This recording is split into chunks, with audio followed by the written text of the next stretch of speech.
healing, karena seolah-olah mereka sedang berdiri di tengah lautan yang akan tersapu ombak dan tertiup angin. Nah, jadi nanti salah satu arti dari alun itu artinya gelombang, sedangkan pohon beringin ini Kak dari kata angin. Nah, jadi jangan kaget ya, kenapa sekarang alun-alunnya berpasir? Karena alasan pertama itu dikembalikan ke aslinya.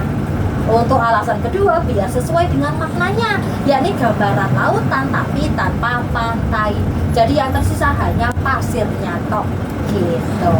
Nah, ini simbol dari alam barzah, alam kubur ya Kak ya. Kita ke tahap berikut ya. Kita akan ketemu dengan bangsal Sri Manganti, di mana Manganti ini dari kata menanti atau menunggu. Jadi secara fungsi dulunya bangsal ini tempat ruang tamunya, sebagai tempat ruang tamu para tamunya kerajaan. Jadi ruang tamunya raja ini. Jadi tamu ini kalau bertamu pengen ketemu raja itu akan menunggu di sini, lalu nanti perwakilan dari keluarga kerajaan akan keluar menyambut tamu, baru nanti dibawa masuk ke dalam gitu.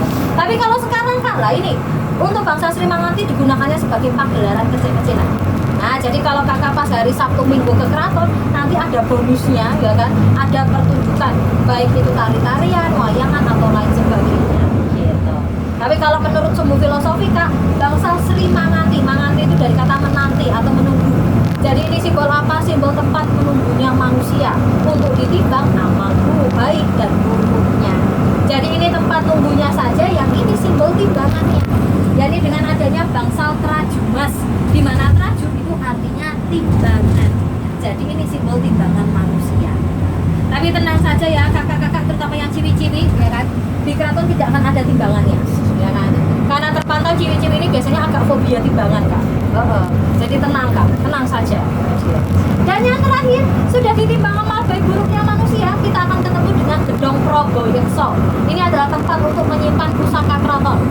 Dan salah satu pusakanya nanti ada pusaka Kiai Wiji. Ini bentuknya lampu Kak, bentuknya lentera. Dan di lampu ini nanti ada api keabadian, api yang dipercaya tidak pernah padam sejak Sultan pertama hingga sekarang. Nah, jadi ini sebagai simbol apa? Simbol di mana alam akhirat itu kekal abadi, sedangkan kita hidup di dunia ini hanya sebentar saja. Jadi nanti cocok ya Kak ya dengan pepatah Jawa yang berkata urip iku mung mampir ngombe. Artinya apa? Hidup ini hanya sebentar Kak, hanya mampir minum. Yang diminum pun cuma air putih yang seteguk. Ya, bukan mampir minum es teh di angkringan.